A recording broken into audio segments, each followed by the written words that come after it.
All right, everybody, welcome to another edition of What's What BR. Today we have Mary Stein again with us and Tara Deering from the East Peters Parish Library. How are you guys doing today? We are awesome, Doing Brandon. great. Thanks. Awesome. Well, Mary, thanks for coming back, and even more thanks. Thank you for bringing a friend, so we can kind of talk about. We've got a lot of ground to cover today. Terry, you're on what is it, elementary aged, or what's the official term? Kind of where do you fall? There. I am the children's coordinator, so we service patrons ages 0 through age 11. 0 to 11. 0 to 11. Mm-hmm. So as soon as they come out, they're ready to go. That's Bring them to right, life. babes in arms. Actually, before they come out, because we also working with parents Yes. and educators, caregivers, because the child usually doesn't come on his own. No. Yeah. Work with So all. I've been one of them.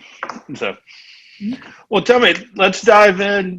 One of the things we've talked about it in, some of our publications, and I think everybody just knows it, educators know it in general, is typically the summer slide, which is the backslide of just kids are just plowing through school. It's kind of like you get the momentum, right? You just kind of keep moving along. And then once you stop or you kind of get off the bike, you've got to start the process going back again.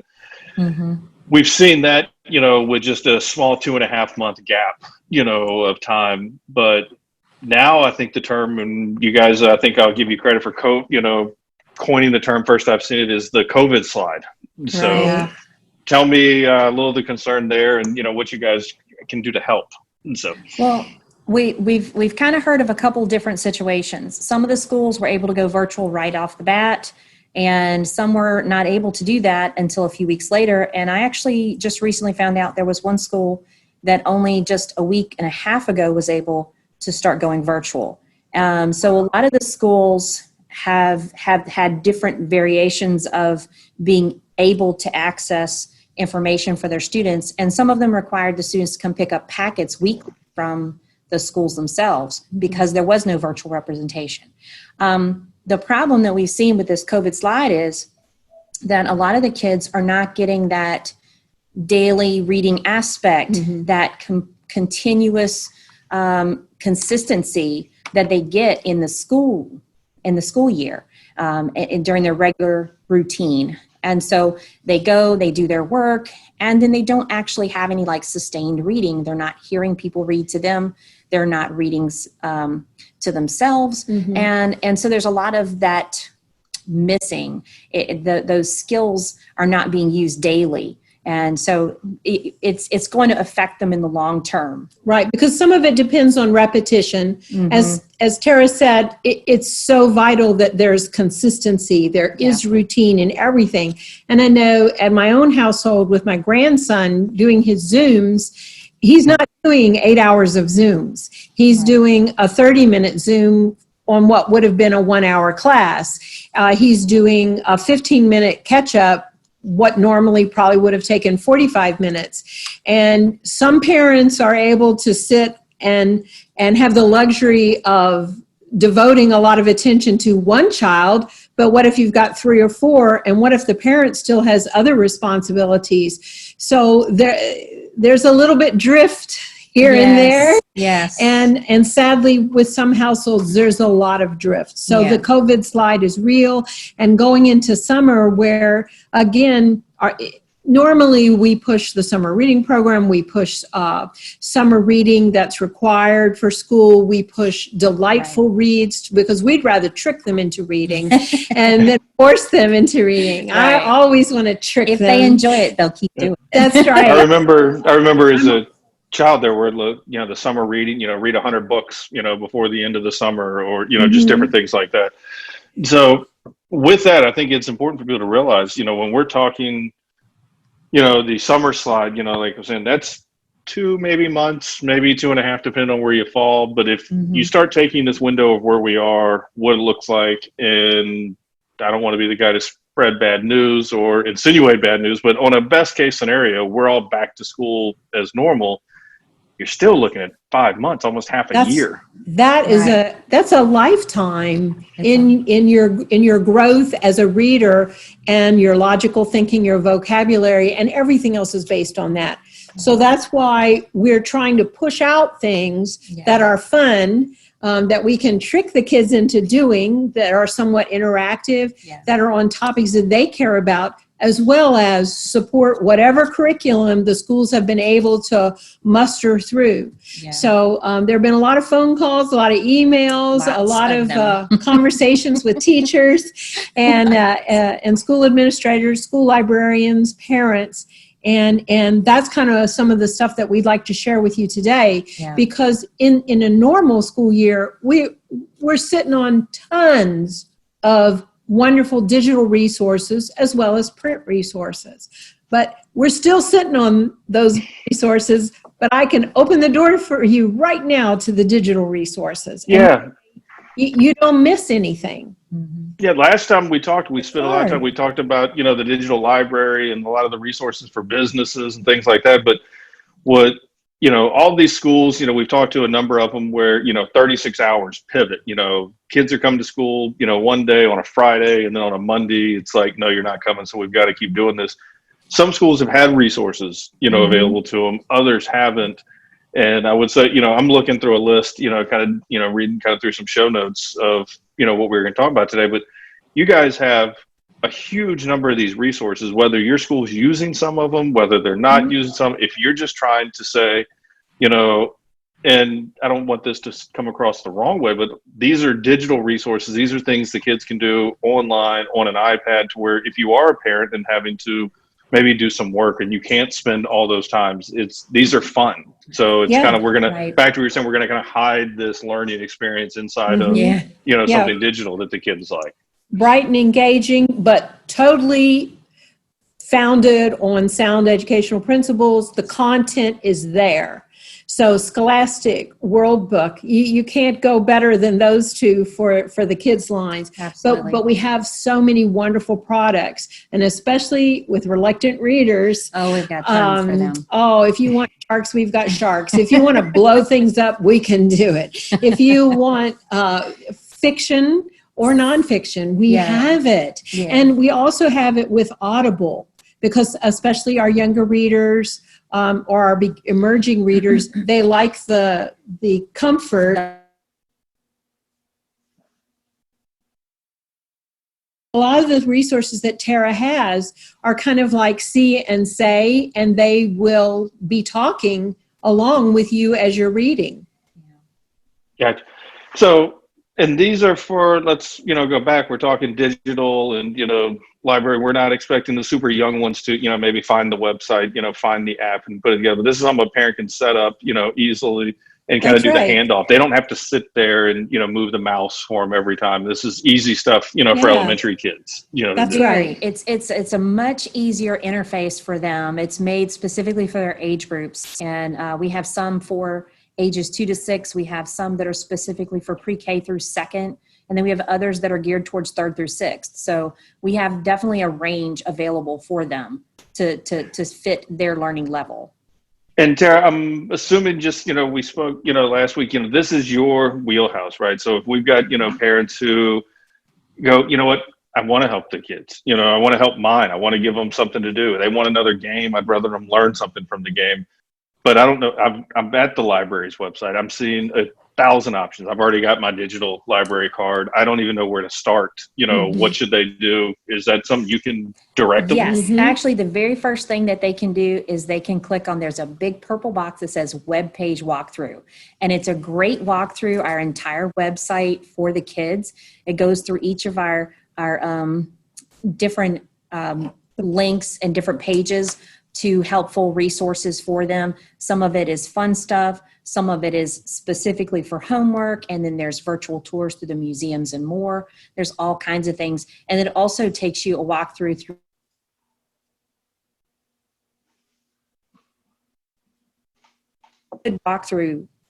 for anyone who's not familiar with where to start on our kids page. Gotcha. And something I want, maybe I'm jumping on a limb here that I'm pretty sure is, solid. A lot of companies and a lot of people have done this, COVID pivot, that we're offering this or we have these services. These aren't services that you guys just brought in, real quick because of COVID. These are things that you guys have pre-COVID, during COVID, post-COVID. So if you get, Absolutely. the little ones into this, if they, like the scholastics, or if they love the Musi language or the Pebble Goes, those types of things, it's like, Yes. this doesn't stop. Like, there's a lot of companies I've Correct. seen that No. are saying, we're offering our platform until, July 1st, at no cost. And this Yeah, no, is this is definitely ongoing. a permanent platform. Yeah. This is everything that we have now that we're talking about today on the website is actually stuff that we provide, whether it's COVID or not. This is still going to be around after COVID, and we're still growing it. We're still adding to it all the time. Mm-hmm. Every time we come across something new that is just a great resource that we can offer to our patrons, we try and jump on it if we can. Mm-hmm. Right. And that's something to point out, I wanted to say, that's what you guys are doing during the day,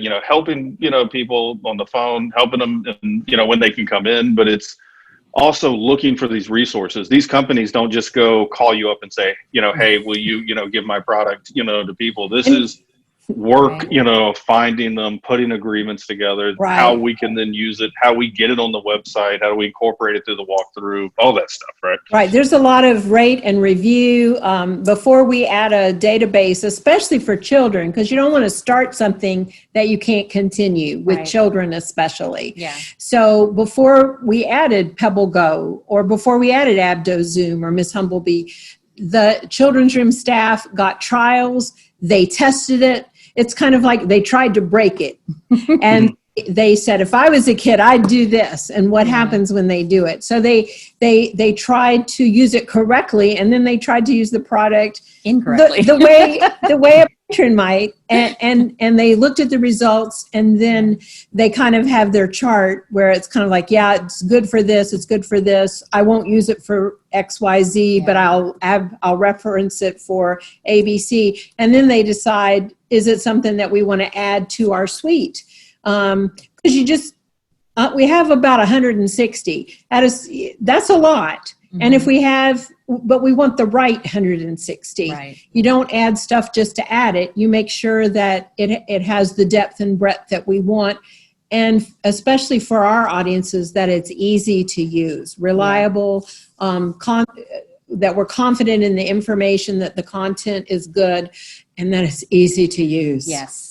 That's the biggest thing we're asked for all the time is ease of use. Right. So. And we're always learning something new about these things. So while the staff essential staff have been coming in, but a lot of the staff couldn't. So you can bet they've been working their way through the digital library. Oh, yeah. And they've discovered many new things about the World Book platform that I'm very excited to hear. Yeah, World Book platform was so much bigger than we thought it was. Most of our patrons click on the Dark Blue World ebook button we have on our kids page, and they think it's just World eBooks because that's all it says on the button. But if you click on the little World Book Products link on the bottom left-hand corner of the screen, it actually brings you to the landing page that has more than a dozen different World Book platforms built within the same software. And so we actually have our database, we have access to all of them. So we have an activity corner, we have dramatic learning, we have science power, social studies power. We have 3 different databases for research, one for kids, one's for middle and high school, and one is for adults. There's a French encyclopedia, there's an Arabic encyclopedia, and a Spanish encyclopedia, all for early language learners. So it's a lot of stuff that we didn't even know was there until recently. It was like a Discover Waldo kind of moment. So we got so excited that in this month's issue of the newsletter, which some people have in print, if you're the lucky one, but thousands have seen it online. It's on the homepage. We always have the newest issue on the homepage under the word source. And the entire issue is all about digital products. And we spent 2 pages on the World Book because we were so excited about it. So that's a place to go. It sounds interesting. That's something, that I guess it even, you guys get surprised, just as regular business gets evolved and you guys open, with new branches and new platforms and things you can do. These online and these digital products, these companies continue to evolve themselves. And they that do. Means we're going to be, so maybe if you've been to the World Book platform a year ago, come Go back. There's back. been a year worth of improvements, Yes. to the platform. Yes. Yeah.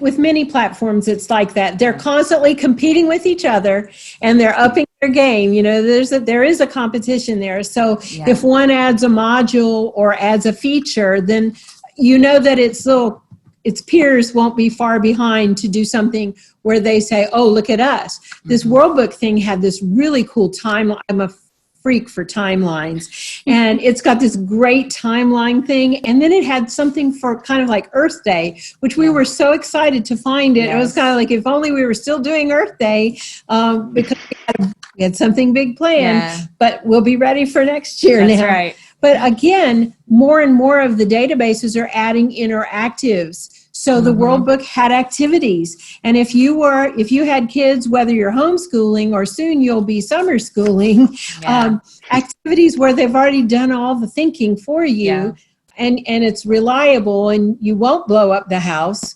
That's always a plus. A good thing. So I'm just so happy with the tools, with what we have in that children's toolbox, if you want to call it that. Really good platforms. And of course, books. So many books. But I love the fact that you can hear them read out loud if that's what you need to be a confident reader. Yeah. And that's something, one thing you were talking about, this is, we're saying these are early child, but there's content that goes all the way up into, the high school level, additional. Yes. This isn't just, elementary. Right, and it doesn't look baby. It does. No. Yeah. It's very well done. It's not very juvenile looking. It's juvenile friendly, but it's not juvenile specific. And of course, in our area, we struggle with reading levels, and we have a lot of citizens who don't read past a fourth grade reading level. So here we have a level playing field for adults, reluctant readers who are struggling teens or young adults who they graduated from high school, but they're not that confident in their reading. Here's some great choices to get well done material, organized well, on so many topics that might be of interest to you, but that are attainable. The reading level is attainable. Yeah. We have a lot of groups that work as tutors with adults who are working on their literacy skills, who use the resources. And we love the fact that they don't look like baby books. They just look like really cool resources. Well, I was going to kind of kind of dove on that. I got what I was called as a pro tip. As busy as I kind of tend to be, run around. I'd worked with someone before, and they were doing audiobooks and listening to everything on the audiobook. And I'd say, well, I do some audiobooks, and I just, I was like, I just got a million things. They go, well, you need to do it. I get audiobooks, even though I like to read, but I can speed up the audiobook faster than I can actually read it. So she was telling me that she'll move it to almost 5-6 times the speed. And I was like, no. So I went and kind of, it's like, I can consume all of that content so much faster, and still do some other things in the same process. Right. Paint your house, work on your fence, work on your yard, chalk your walk. You can do all those things while you're listening to a book. Yeah.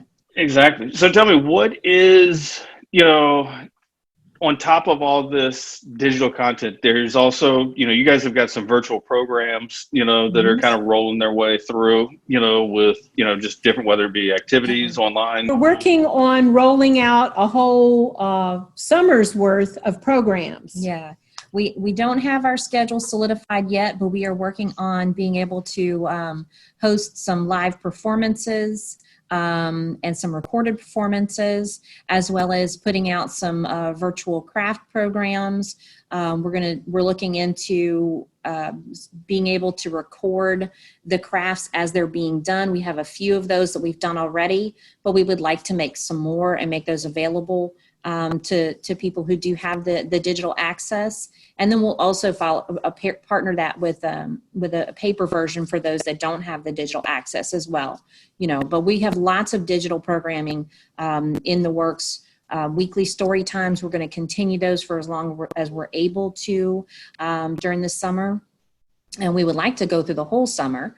And we have weekly craft programs right now. They're on Wacky Wednesdays and Family Fun Fridays, but we will continue those in a different vein during the summer, so that rather than having them just on certain days of the week, we're actually going to try to have things twice a day, Monday through Friday during the summer. So that's our plan. And that way, if you are doing your summer staycation and you're trying to, again, have a routine, have a schedule, which everyone says is better for everyone, it's healthier, and helps prevent behavior issues. That way you can kind of have something to hang on to. And we're going to try to kind of build out your camp day with resources and live virtual events and other things. We'll talk a little bit more about that as it gets closer to June, and all that will be in the June newsletter, and it'll be pushed out on social media and the usual channels, and it'll be front and center on the website. Because we just don't know when people will be coming back into the building and at what level they'll be coming. So we do know that we won't be able to start programming right away. Right. Many of our programmers, our presenters, are not going to be traveling. Right. And if you can't have but 10 people in the program where you used to have 300, that big difference. We're working on that. So by June 1st, it'll all be out on the newsletter. It'll be on the website. It'll be on social media. And Tara's kids page, they have their own Facebook page. The library has one, which has, a fair number of followers.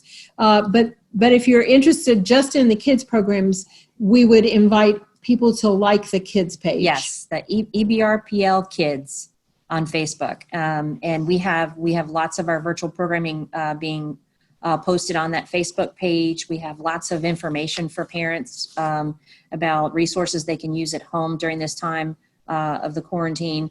And we've been pushing stuff out since day one of the quarantine, extra information for parents and for caretakers. And then trying to just keep them busy. We've got weekly challenges we've been issuing, and we'll be putting those out until we start our summer programming. And we're just trying to push as many things out as we can. Give people options. And to give people options, because they may not like one, but they might like another. Give them some options there. And just trying to spread the love of reading and keep them interested, keep them engaged, and keep them active.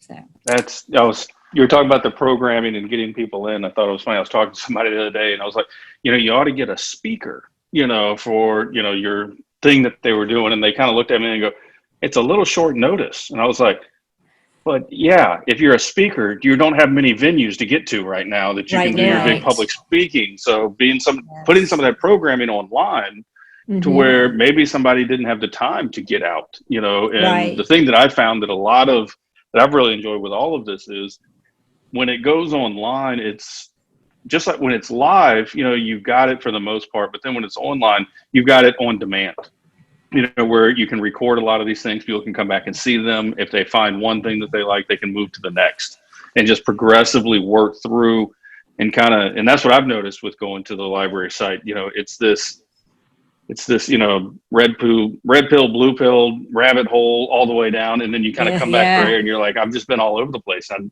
still on the same site. So. There's a lot there. Yeah, there's a ton. And that's why talking to the staff is always great. Yeah. So the staff is answering the telephone from 10 to 2 right now, but starting the week of May 18th, those phones will be answerable a lot more. Yeah. We will be able to extend the hours as the stay-at-home is lifted and staff are able to come back into the building.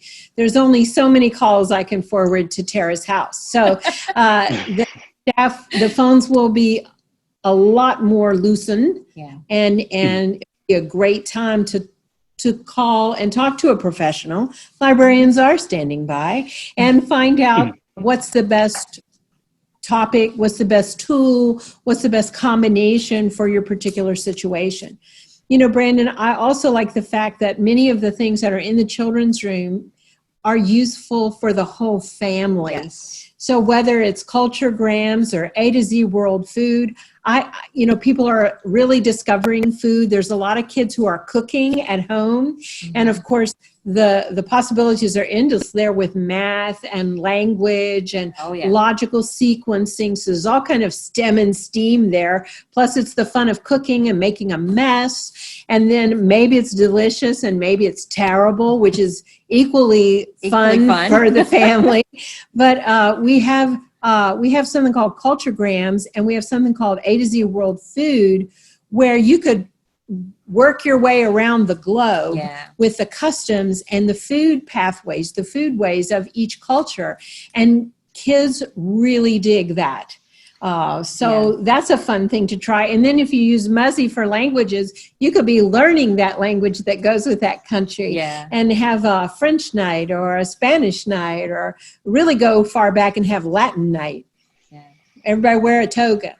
And culturegrams is, like you said, the red and blue pill. You can definitely get sucked into culturegrams, and you can just stay in the same country and learn so much and not know that you've been on there for hours. Right. You can learn about their culture. You can learn about their people. You can learn about their landmarks, their agriculture, their language, their history, and it'll even teach you short phrases and words in their language. It'll give them examples of recipes that will then can be looked up in that A to Z World Foods. So there's so much to be found in culturegrams. It's one of those rabbit holes too. Yeah, just like the National Geographic, that's absolutely. My grandson found the NOVA program, where the animals are really robot drones out there in the wilderness disguised as the animals spies, the animal spies. There's things like that in these products as well. Yeah. And for especially someone who pretends they don't like school and they don't like anything except video games,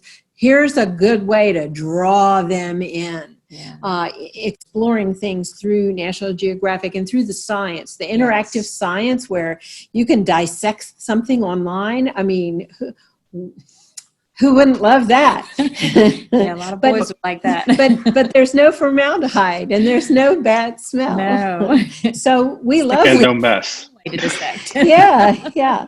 And then later on, and it won't be too long. You'll be able to come back to the library, get fresh books, fresh magazines, fresh playaways that you can listen to, playaway launch pads, which is kind of like a little iPad with instructional games that are disguised as fun. But we also have Arduino kits that you can check out. And the whole family could be building robots, and you could be having your own spy robots. Find out what the cat really does at night. Well, that was one of the things y'all had mentioned. I had in the notes, that you guys are actually either you're planning or have some activity packets, for, parents to pick up maybe. Is that, did I hear that right? Yes, we will. It'll be grab and go, GEAUX. That's right. So tell me, what is that? So for somebody who maybe doesn't have, maybe they don't have the way to get digital, or they're looking for something, I think there's, I'm a huge digital guy, but I think there's also, I've learned just as digital as I've gotten. I went to a doctor before all this, and they hand me the chart, and they're with the clipboard and the pen, they're fill this out. And I'm like, I got to write. I've lost the skill of writing. What is this Got to keep those tactile skills going. Yeah. So I'm assuming the packets would have something that would help, kind of along some of those lines. Sure, it would be paper. Yeah, it's a paper packet. It'll be a Monday through Friday plan sent out or put out each week to be picked up here at the library at all the different locations. And we're working on doing a new one each week with various different crafts and activity suggestions.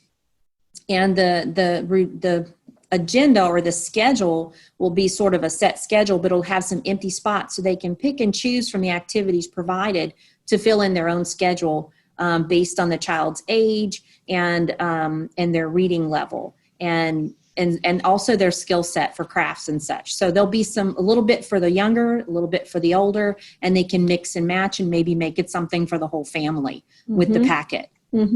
That's good. Awesome. While the libraries have been closed, we've actually been sneaking a few across the street to Front Yard Bikes, because they're doing a food for the school children. And so they're very near the Carver Branch Library. So every day the Carver Branch manager dashes across the street with her mask on and makes sure that they have a few new things for their packets. Yeah. But we can't wait until we can get people back in the building, but we must wait. So, but we're getting closer. That's the good thing. We are. We are close. Yeah. So tell me, is there anything, maybe we've missed or, from a, time? I know there's so many things that we're trying to, kind of run through in here, and it's. Well, with summer reading is going to be going virtual as well this summer, but we will have a paper component. So you'll be able to do it either paper or online, but we will have that coming, and we'll have that information in our June source, and a little bit closer to June, we can kind of give you a little bit more information about that. We have some other programs that are still going to be ongoing.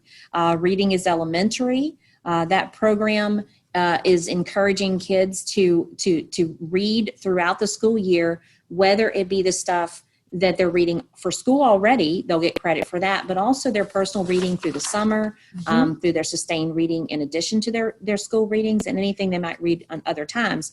And they'll receive patches for goals reached during that program. And once they reach 50 books, they actually get their name put into a drawing that we will have annually for a gift card.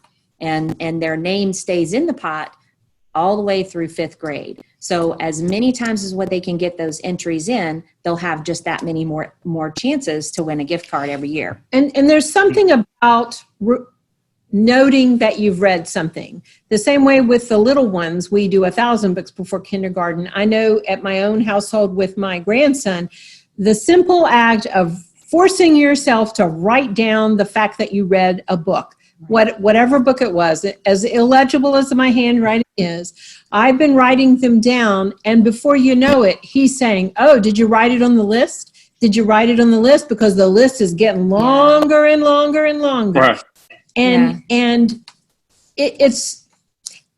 there's a commonly used phrase that used with discipline, actually, that if you didn't write it down, it never happened. Yeah.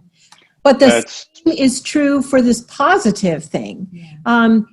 You think you're going to remember, oh yeah, I read books, but going and writing it down, the act of recording it makes it concrete. And for some weird psychological reason, that helps with the habit building and the habit forming. It's the same way with food diaries or having walking journals or, those kinds of things. Putting it to paper or digital paper, however you're going to record it. But that one extra step makes it more real, and you're more likely to keep doing it. So that's why we decided to go with 1,000 books after kindergarten, beyond kindergarten, because we know that if they don't keep reading until the end of 4th grade, they won't be strong readers. And there goes society. So that's going to make, I can tell you, every sales manager, business development manager out there, is they all say, if it's not, in the CRM, if it's not in the CRM, then it didn't happen. That's there you go. Right. So that's it. Starting them early, document it, what you do. So, well, that summer programs. Well, I was going to say, the summer packets that you've got are all ages, right? Exactly. It's not just Even younger, adults. it goes all the way through. Yeah. We are going to have programs for every age. Yeah. So we'll plan another chat with you about the whole summer reading program and how we're pivoting. Yeah, and hopefully we'll have our program schedule that we could share with you at that point. Right, because my dream is that where the online calendar used to be filled with 1,000 programs to come into the library and attend, it'll be filled with 1,000 programs that you can attend digitally. And again, help plan your day. Yeah. We can't all just sit on the couch and binge. At a certain point, you just can't do that anymore if you're going to go forward with your life. So we're going to try to ease back into a normal schedule, but with fun stuff. That's our goal. But if kids are still working on homework, or if they're going to be doing some kind of summer school situation, please remember that we have tools for that too. Learning Express, Homework Louisiana, there are options, and you're not alone out there. So they just need to call the library and talk to the children's librarian and get some advice. That's what they're there for. We want you to know. You don't know what you don't know. That's right. That's right.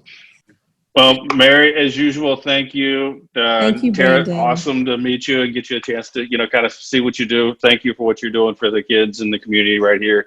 This is, Thank you. it's a lot of stuff, and I hate using it. I'm tired of the word pivot at this point, but Me too. the way everyone's had to pivot, and you guys, it doesn't sound like a pivot. It's more of just get the message out of what we did already.